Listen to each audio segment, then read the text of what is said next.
Okay. I call for order of special session of the Eagle Mountain Community Facilities District Board. Roll call, please, Beth. Chairman Kavanaugh? Here. Board Member Yates? Present. Board Member Leger is absent. Board Member Brown? Here. Board Member Hanson? Here. Vice Chair Elke? Here. And Board Member Gilpin. Consideration of approving the Eagle Mountain Community Facilities District Board meeting minutes of May 16, 2013. There is no staff report. Can I have a motion to accept? Mayor Now joining. And a second? Henry. Second. Any speaker cards? No, Chairman. All in favor? Aye. Any opposed? Chairman, 7-0. I will close the public hearing. And then I will open the public hearing regarding Resolution EMCFD 2013-02, approving the estimates of expenses, tax levies, and the tentative budget as the final budget of the district for the fiscal year beginning July 1st, 2013, and ending July 30th, 2014. Ken? Mayor Kavanaugh, members of the council, the tentative budget for the Eagle Mountain Community Facilities District was approved by the district chairman and members of the board on May 16, 2013. Approval of this resolution will adopt the tentative budget as the final budget for fiscal year beginning July 1, 2013 and ending June 30th, 2014. Fiscal impact is $425,235 for the member properties only within that district boundary. Any questions or comments from board members? Any speaker cards? Chairman. Then I will close the public hearing. Consideration of Resolution EMCFD 2013-02 as just presented. Any further discussion? Can I get a motion? Mayor, I move to approve Resolution EMCFD 2013-02, adopting tentative budget as final for fiscal year 2013-2014. All in favor? Aye. Any opposed? Chairman, 7-0. And a motion to adjourn the special session. Second. All in favor? Aye. And now we'll open the special session of the Cottonwood Maintenance District Board. Roll call, please, Beth. Chairman Kavanaugh? Yes. Board Member Yates? Present. Board Member Leger? Here. Board Member Brown? Here. Board Member Hanson? Vice Chair Elke? And Board Member Gilpin. Yes. Consideration of approving the Cottonwood Maintenance District Board meeting minutes of May 16, 2013. There is no staff report. Can I have a motion to accept? And second? Second. Any speaker cards? No, Chairman. And all in favor? Aye. Open the public hearing. Public hearing regarding Resolution CND 2013-02, approving the estimates of expenses, assessments, and the tentative budget as the final budget of the district for the fiscal year beginning July 1st, 2013, and ending June 30th, 2014. Ken? Chairman Kavanaugh, tentative budget for the Cottonwoods Maintenance District was approved by the district chairman and members of the board May 16, 2013. Approval of this resolution will adopt the tentative budget as final for fiscal year July 1, 2013 through June 30, 2014. Fiscal impact is $4,823 for the member properties within that district. Thank you. Any questions or comments from board members? Any speaker cards? No, Chairman. Then I will close public hearing. Consideration of Resolution CND 2013-02 as just presented. Any further discussion? Can I get a motion? And a second? Second. All in favor? Aye. Motion to adjourn? Second. And all in favor? Aye. All right, great. Now we'll get on to our regular meeting. Okay, I call the regular meeting to order, and could everyone please stand for the Pledge of Allegiance. I pledge Allegiance to the flag of the United States of America and to the republic for which it stands, one nation, under God, indivisible, with liberty and justice for all. And it doesn't look like our pastor's shown up, so we just have a moment of silence.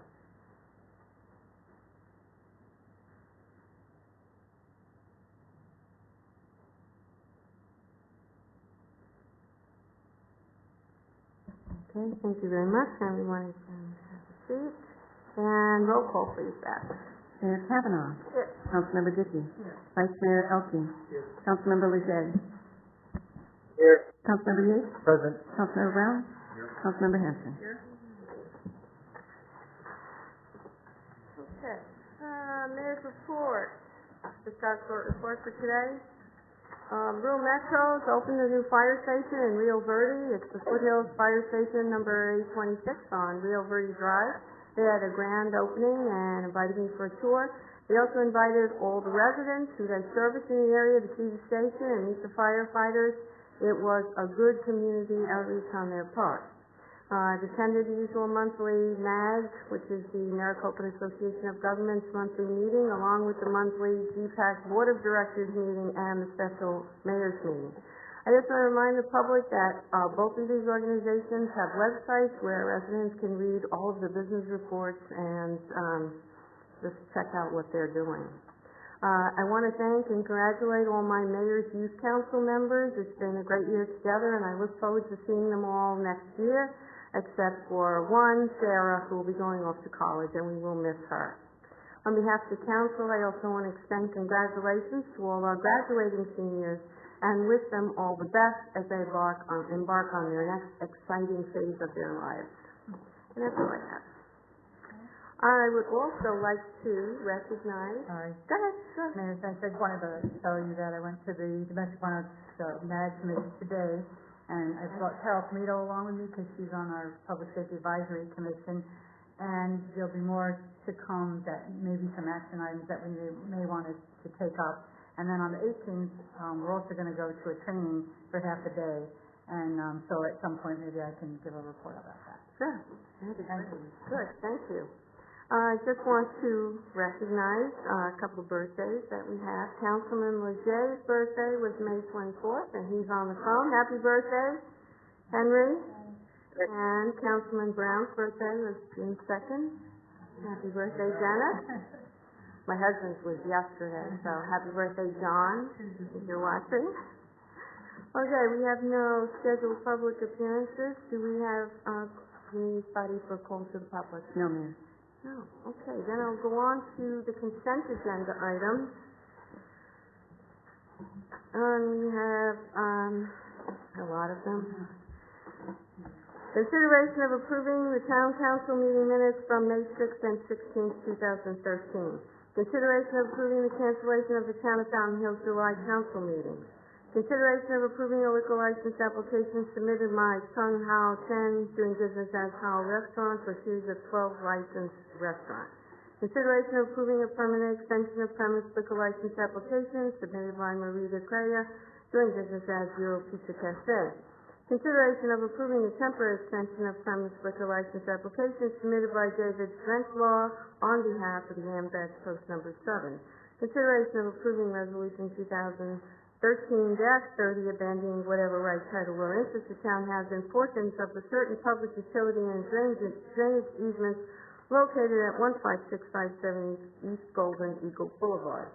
Consideration of an extension of the special use permit for Fire Rock Plaza to allow a drive-through window. Consideration of extension of the special use permit for Fire Rock Plaza to have extended hours of operation.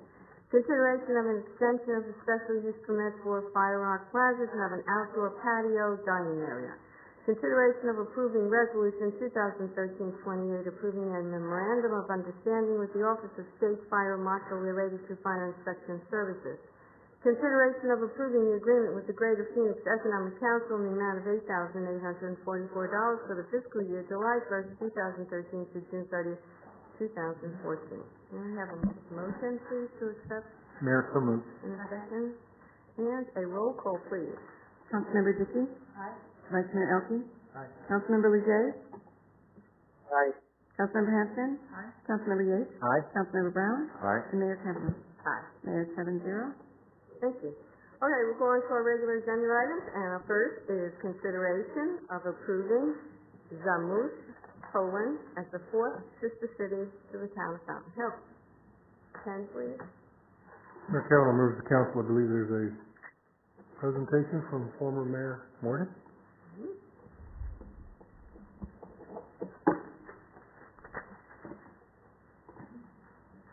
Good evening, Mayor, Council. Before I get into this, by the way, I'm Sharon Morgan on Mustang. I would like to have Mayor Kavanaugh come down here. I have decided I have got to look at this long enough. Come on down, dear.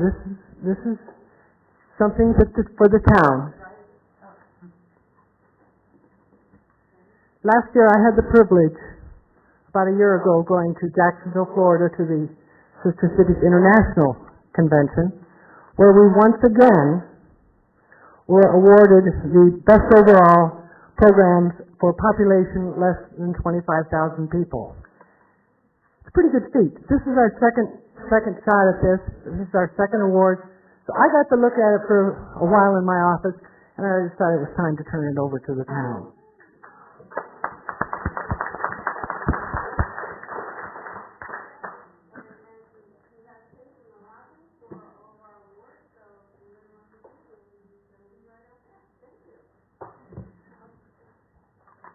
Okay. On the agenda for tonight, as you all know, we are very fortunate in Fountain Hills, and we have several honorary councils from countries around the world. We have made good use of our honorary council from El Salvador, who has helped us in many, many, many, many, many ways. One was he helped us greatly to win that award. We have with us tonight the Honorary Council of Poland. I'm going to try not to slaughter his name. Honorary Council Bogomil Horsham, better known to us here as Nick. And I would ask him to come up first to just give a few words on behalf of Poland, why we're asking to become a sister city of Zamość.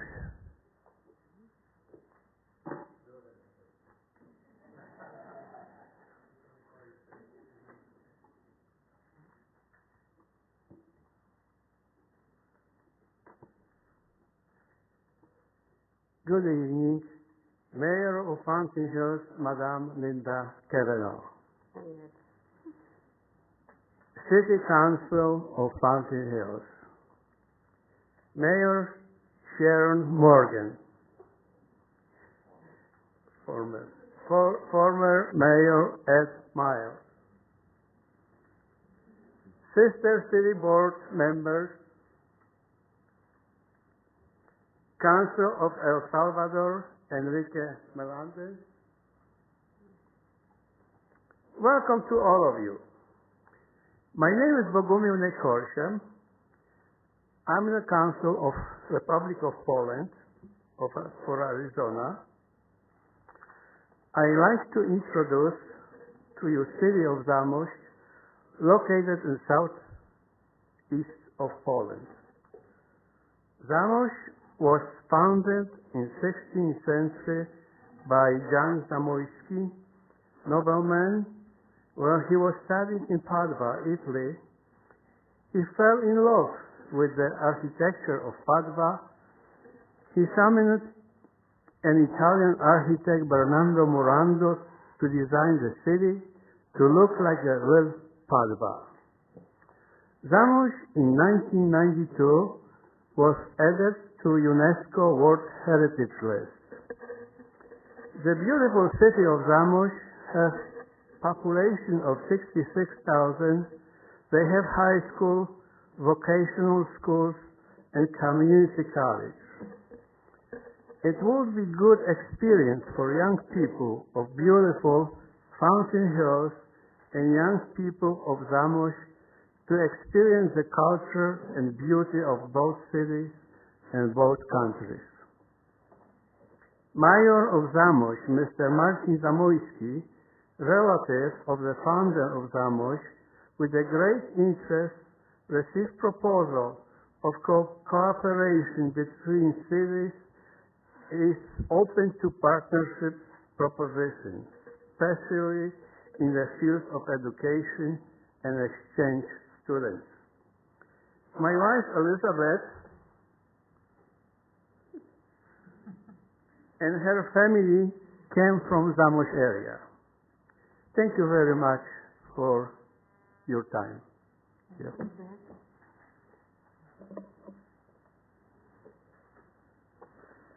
I'm not going to go over all the things that I've said to you in my material that I've sent to you already in the essence of time.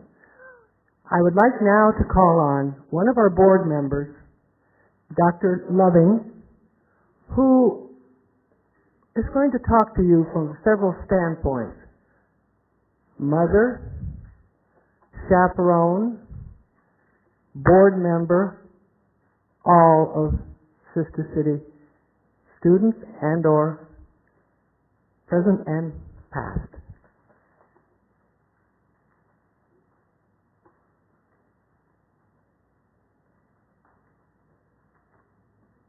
Hello, Mayor Kavanaugh and members of the council. My name is Lisa Loving. I've been a resident, business owner, dentist, and parent in our great community for over 13 years.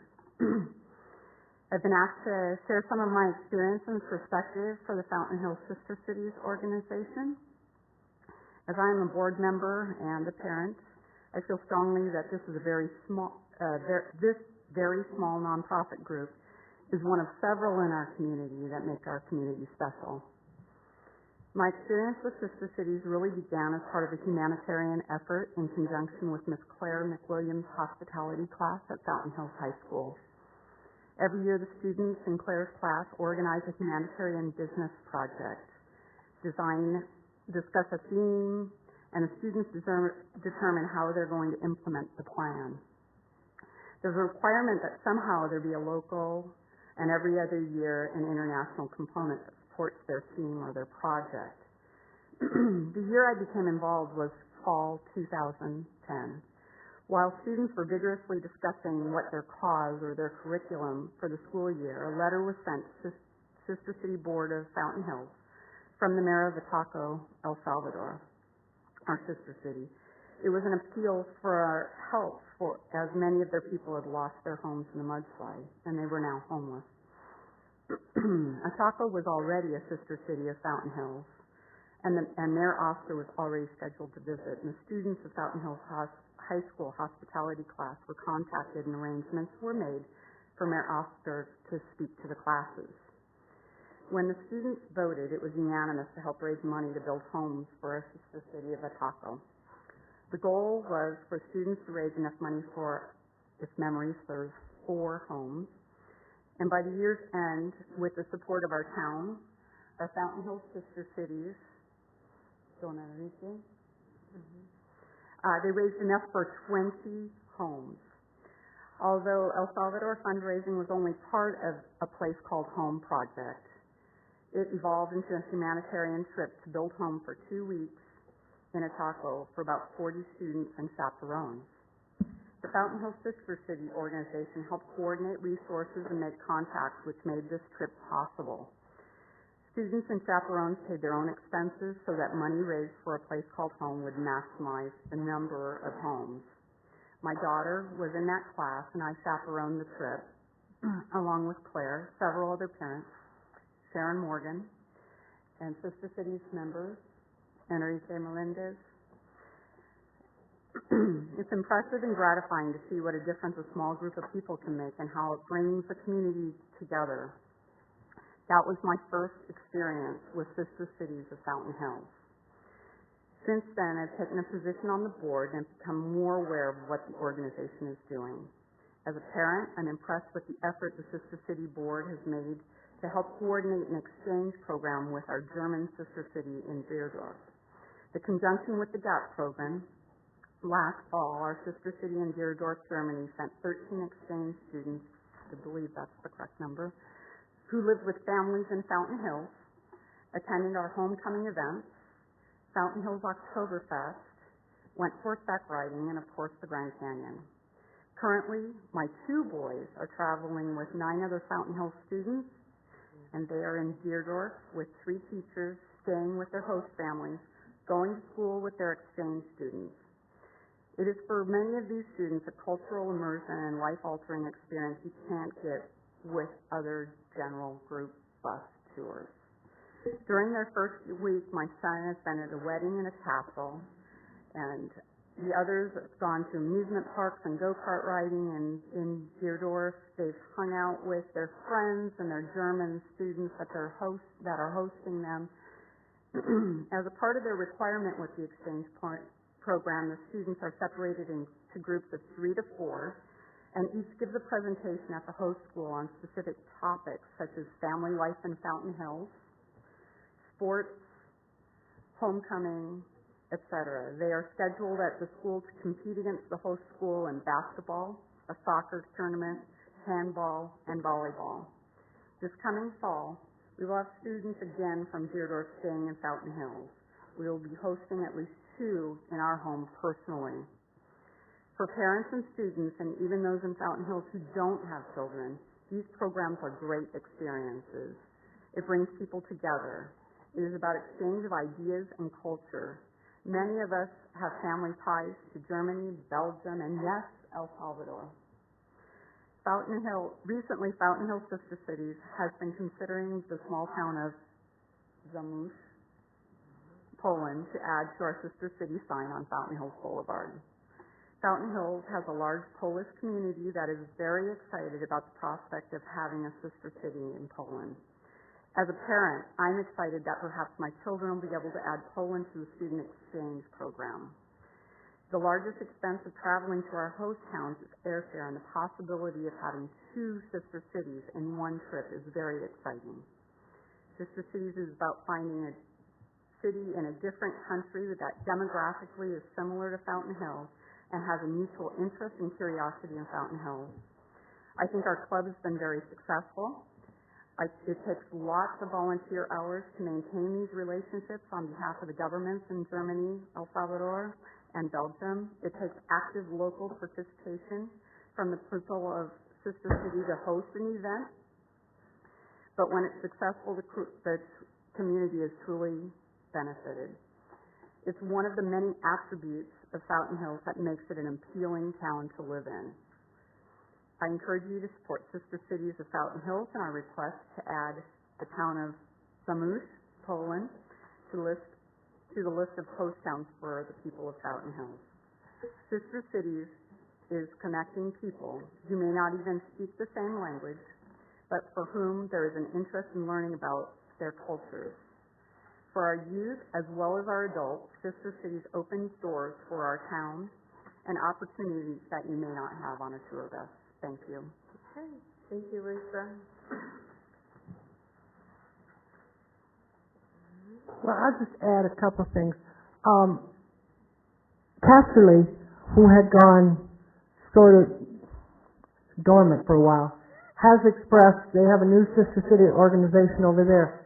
So we are getting back in line with that. So not only would we be able, on a trip, send our kids to Germany and Poland, but also Belgium.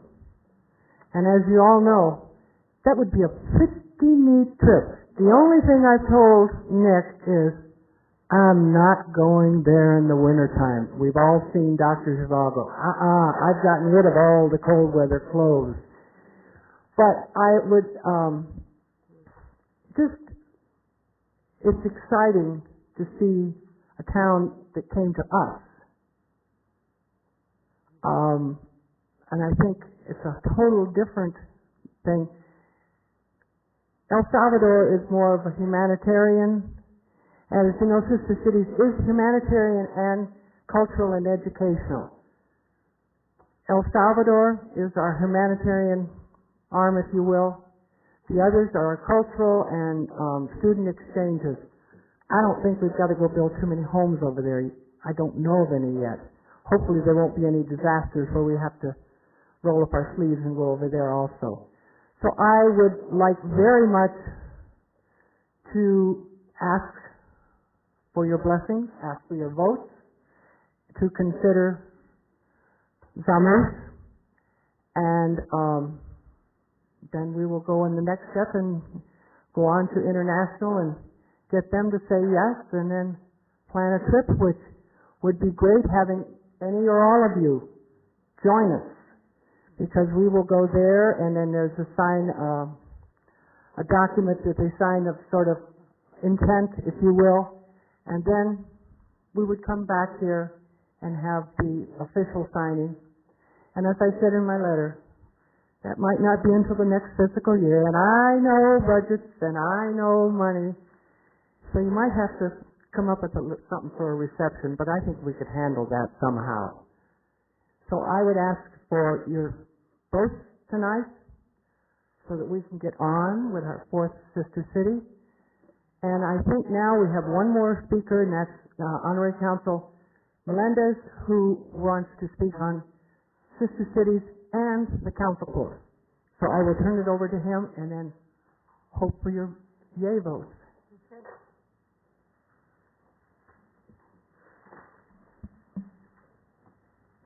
Good evening, Mayor Cavanaugh, Vice Mayor Elke, council members, and staff.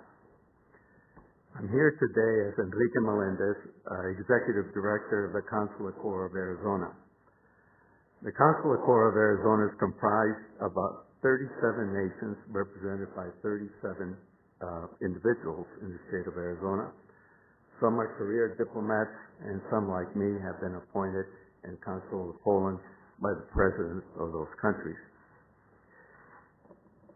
We are very fortunate, I believe, Mayor and Council, to have three consuls living here, the Consul of Poland, the Consul of the Netherlands, Siva van der Zee, and myself. We're very proud to be citizens of the best community in the state of Arizona. Poland has about 140,000 Polish people in the state of Arizona. They're going to be coming into our stores, into our dining facilities, and they're going to bring revenue into our community. And not only during the Great Fairs, but on an ongoing basis. The Sister City concept, from the core standpoint, is consistent with our vision and our mission statements, where we want to engage foreign countries to do business with us, to exchange students, and to bring culture back to foreign countries. This was put together by President Eisenhower in 1956 after the Korean War, and it didn't matter whether there were adversary nations or friendly nations. I think that concept still remains. The exchange of students has been very fruitful for myself, from my country, home country of El Salvador. We've had students here, and once again, with the help of the committee, we built 20 homes with the students. We carved the homes out of the jungle, and it was quite amazing to see the after effect and the gratitude that the people had for Fountain Hills. I like to say that the Consulate Corps has 5 professors at ASU. One of them is a professor of languages who is at this point the consul of Lithuania, and he has been given an obligatory command by the government to establish a city between Mesa and Lithuania. A couple of months ago, we had the ambassador of the country of the Netherlands, who came to visit the governor and the mayor to solicit her help with respect to trade, commerce, but again, everything was, the sister city concept was behind all of this, the friendship, the culture, the ability to develop friendship. Finally, what I like to say is that the sister city concept, I think that you're going to look at today, and we're in support of it as a Corps, will bring revenues to Fountain Hills, will bring friendships, and I believe that Poland will be honored to have their flag next to the El Salvadorian, the German, and the Belgian flag in this council chambers. Mayor, the ambassador of El Salvador has directed me to, and it's within the subject matter, to make a presentation to a citizen here in the chambers who does not know he's going to get it. So I would like you, Mayor, to come and help me make this presentation.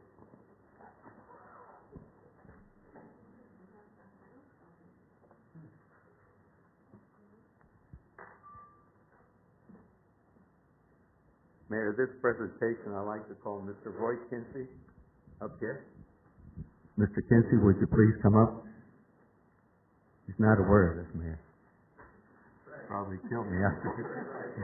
I can see how reluctant you are. Mayor, Mr. Kinsey has been for many years since we started the Sister City Project with El Salvador, very supportive. He's been behind the scenes on many occasions, and he deserves this. So I'd like to read this. On June 6th, the year of our Lord 2013, Mr. Roy Kinsey, on behalf of the Foreign Ministry, the Embassy, and the people of the Republic of El Salvador, we applaud the support, loyalty, and friendship you have given to our nation during the past. We hereby name you honorary citizen of the Republic of El Salvador.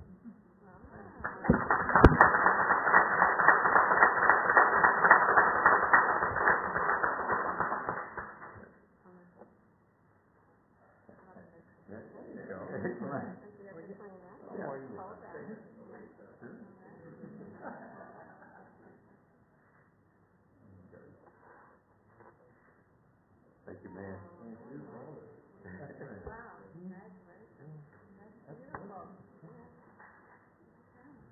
Thank you, man.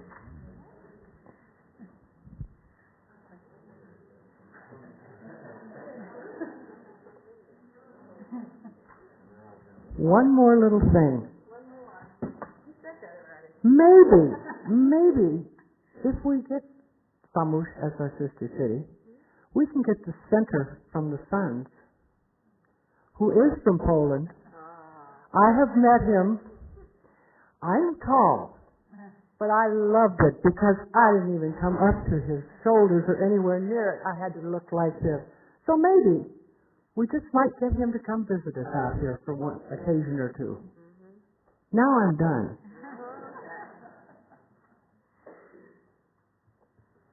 Well, I did go on the internet, and you can do that Google Maps, and they actually have done Zamush, even though it's a small city, and you can use a computer and you can wander through the streets, and I wandered through a really beautiful park, and it is really a beautiful, beautiful city.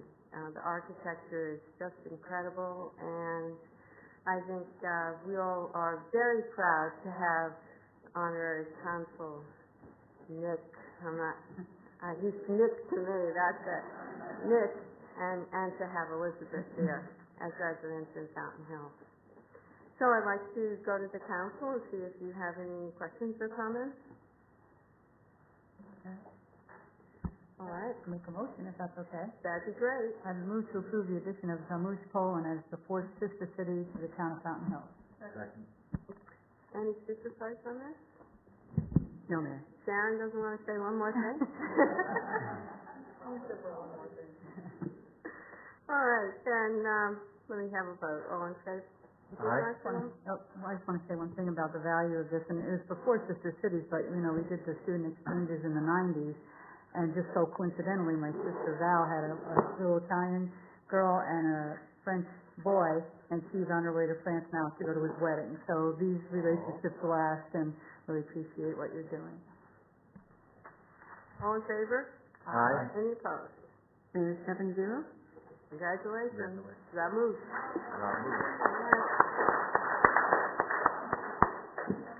Thank you, Mayor Morgan. Thank you. All right, consideration of the site plan for J&D Premier Auto Sales to locate in an existing retail plaza located at 11881 North Saguaro Boulevard. Ken, please. Mayor Callen, members of council, the senior planner has a report and a recommendation for approval for J&D Auto Sales for site plan at 11881 North Saguaro Boulevard. Hi, Bob. Thank you, Mayor.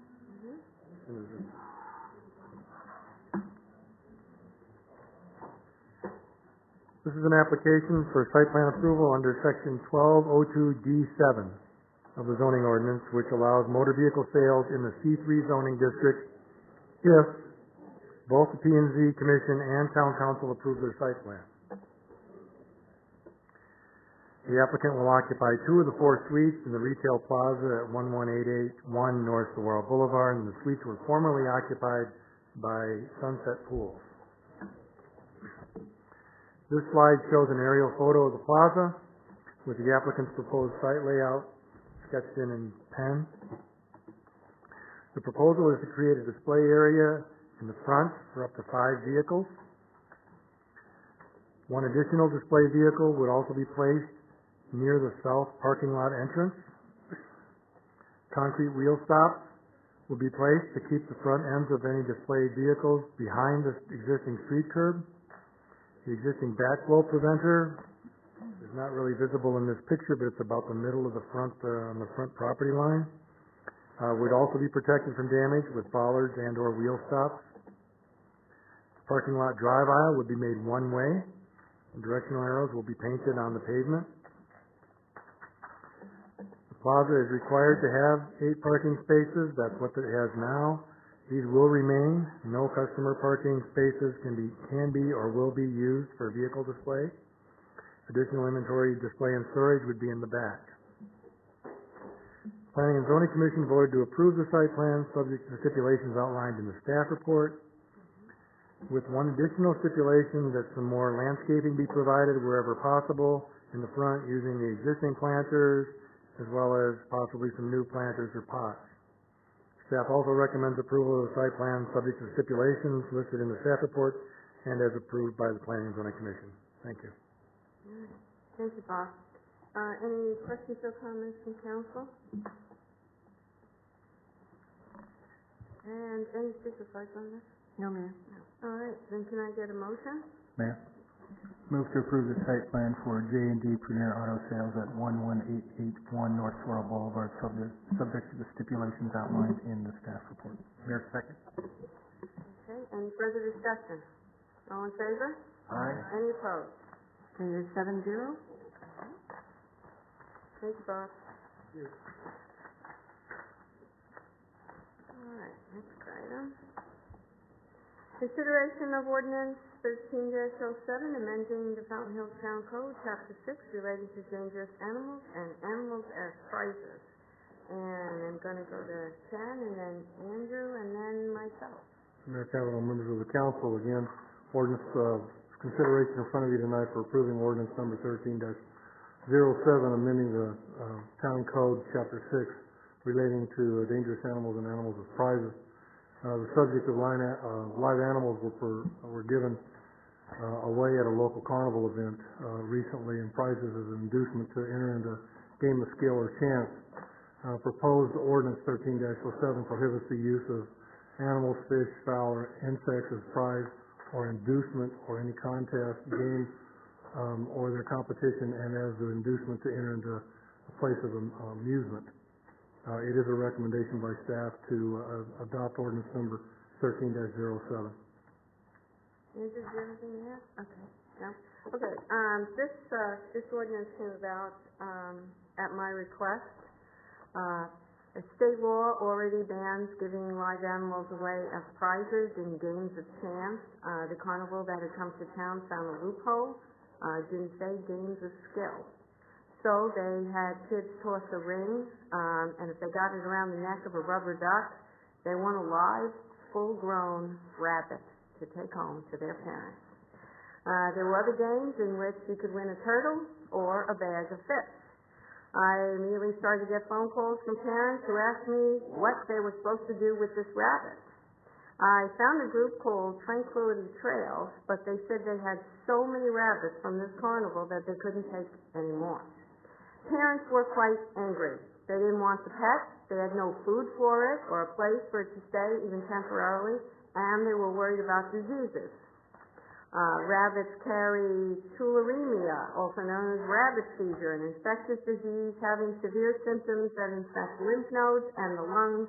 This disease can be fatal. The parents had no idea if these rabbits were free of that disease. Some kids brought home turtles. Turtles pose a high risk of salmonella. The federal government has actually banned the sale of turtles less than 4 inches. Since then, they estimate that they have prevented 100,000 cases of salmonella. However, here's the loophole. The federal government has banned the sale, not winning my game of skill. As for fish, well, sending them home in a plastic bag, they'd be lucky if they lived until morning, and that affects children when they see the animals die. I tried to get this bill passed by the state. It was introduced by Representative John Cavanaugh and looked like everybody was in agreement. I mean, who wouldn't be? But a big lobby group started working against it, and we couldn't get enough votes. That's why I turned to the town to at least have an ordinance, so we don't have this occur again here in Fountain Hills. Is there any discussion or comments from council? Yes. Hey, Andrew, just a question for you. Section 3, subsection A, we're adding to, Section 2, Section 6-1-1, dangerous animals, subsection 2, And we're adding in there, that cannot be impounded in there as well. Can you elaborate a little bit on that and as to why that was added in there, and how it relates to what we're discussing?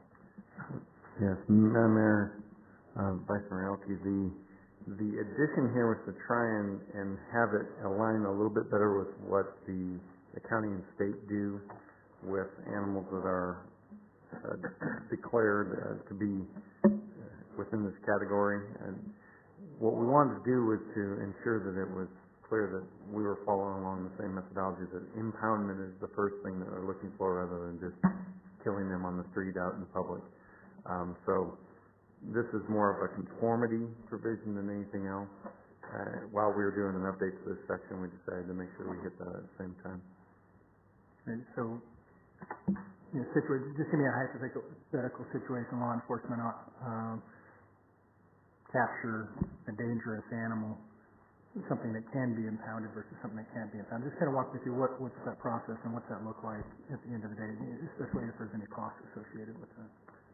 Typically what we would do if the animal's capable of being impounded is the county sheriff would keep it in whatever way they impounded it until we were able to get animal control to come take care of it in whatever fashion they will. Because we have the IGA with animal control, we try to do as little as possible and have them do it. What we didn't want to have is any kind of a situation where the deputies felt like they had to impound it, so we left alone the language that allows them to actually kill it if they need to. But really what we want to be done is shipped off to our IGA with the county so that they can handle it properly. Okay. And Mayor, just one comment. I don't disagree with the spirit behind what we're trying to do here. I'm just a little, the sense of me and personal responsibility comes out, and I understand parents being perhaps dismayed or upset when their child comes home with a goldfish or a turtle or even a rabbit. When I was younger, it was just always fish, and yes, those fish usually died within 2 weeks or so. But this is personal responsibility on the parents. The parents should be monitoring the kids, making sure they're not playing these games or, bringing home these pets. And I understand sometimes parents drop kids off at these carnivals and things happen, but I'm certainly in favor of amending this or adding this as far as our town code is concerned. But it just seems, I suppose it's just unfortunate that we have to bring it to this level, this expense and these costs, because parents complain to the town that their child, their supervised child, it's not the town's child, their child went to the carnival, got a turtle, got a rabbit, got a fish, and now town, we need you to do something about this, to outlaw this. This, in my opinion, falls back on the parents. I think it's fine as far as what we're trying to do as far as the town's concerned. I think, perhaps there could have been other ways that we could have addressed it with that particular carnival owner, but, yes, that's all I have to say about it. Councilman Hanson? Mayor, on behalf of the animals, thank you for bringing this forward. Well, just as an answer to some of your questions, I did try to contact the carnival with no results. Some of the parents did try to return the animals, but by that time they were closed. And I guess they weren't really looking and trying to shirk their responsibility. Most of them were calling me for help. Do you know any place I can go? Do you know what I can do? A lot of them just didn't want to let the rabbit go in the wash because the kids said, the coyote's going to eat it, and they felt so bad about that. I guess most of the parents just didn't expect this kind of thing to be going on today.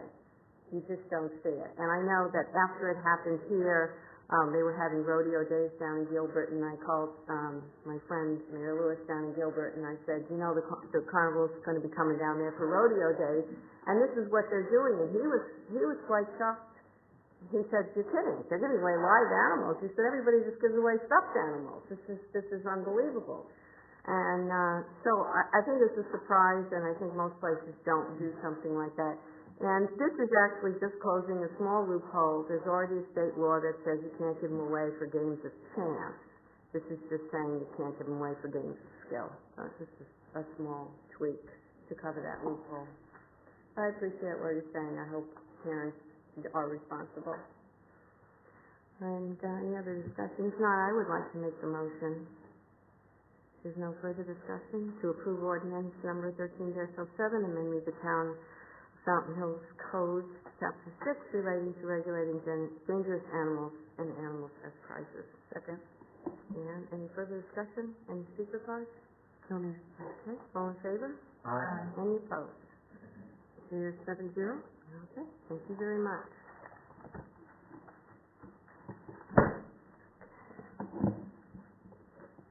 All right, item 15 and 16. I will open public hearing.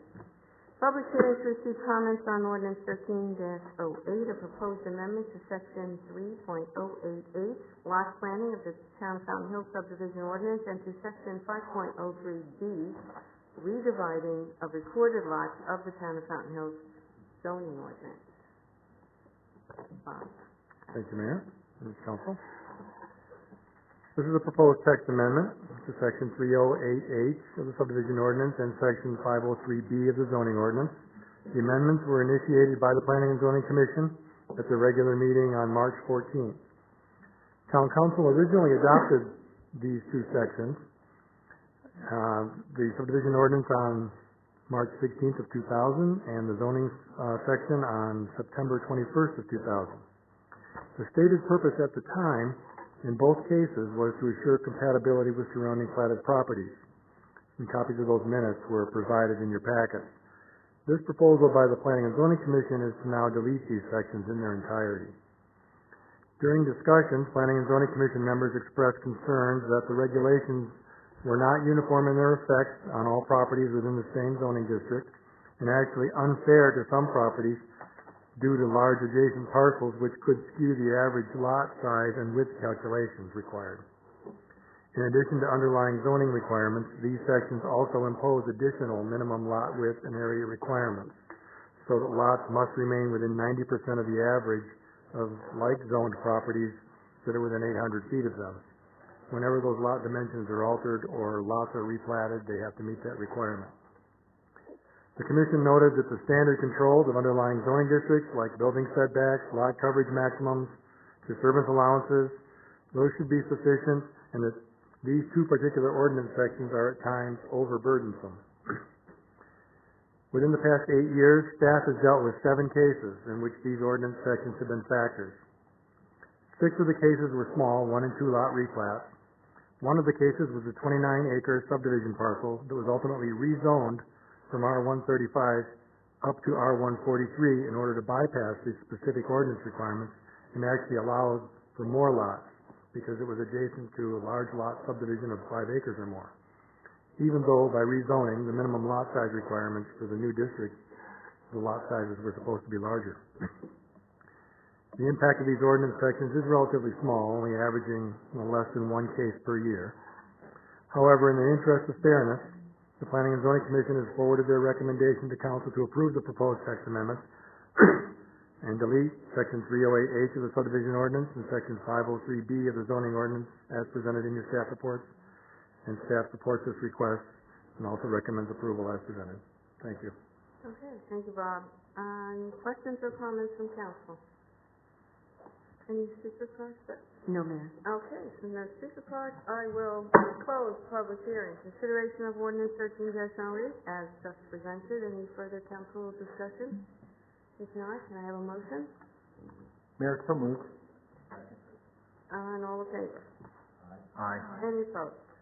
Mayor, 7-0. Thanks, Bob. Discussion with possible directions to staff related to any item including the League of Arizona Cities and Towns weekly legislative bulletin or relating to any action proposed or pending before the state legislature. Ken? Mayor Calvin, members of council, nothing new to really report on TPT. It hadn't moved. There's still, I guess, there's been some back channel discussions, but nothing to progress it at this point in time. and the one that's been kind of on the forefront. There has been a request for us to consider a discussion, as you have in your packet, regarding a resolution for consideration at the League of Cities for support for the legislature to, I guess, stop the sweeps of highway user revenue funds allocated to the cities and towns, and a request for restore highway user revenue funding to the 2008 level, and that was proposed by the city of Yuma. And there's considerations in front of you tonight, whether you want to add support to this or not.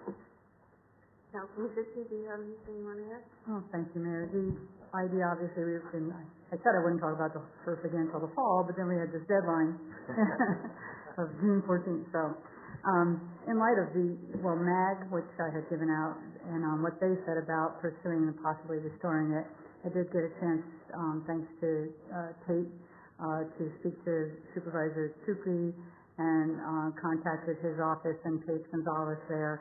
And while they did contact the governor's office, that was not going to probably work out for this year, obviously, with the budget kind of on the verge. But for next year, there is some interest there.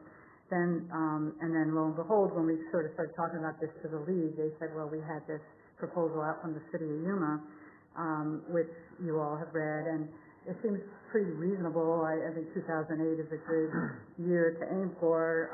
It was a year where the sweeps were within the $20 million, I think, statute limitation, which obviously during the recession and things like that, they had taken more than that, at one point even over $200 million from it. So I also think that as we have been concentrating on the roads, saying we're going to have a $2 million budget towards roads next year, asking the voters to support a bond to fix Saguaro, that it would be a responsible thing for us to do as far as our taxpayers and the staff and all of those things that we've had to do to change, to do this focus on roads, to try to restore funding that is specifically for that.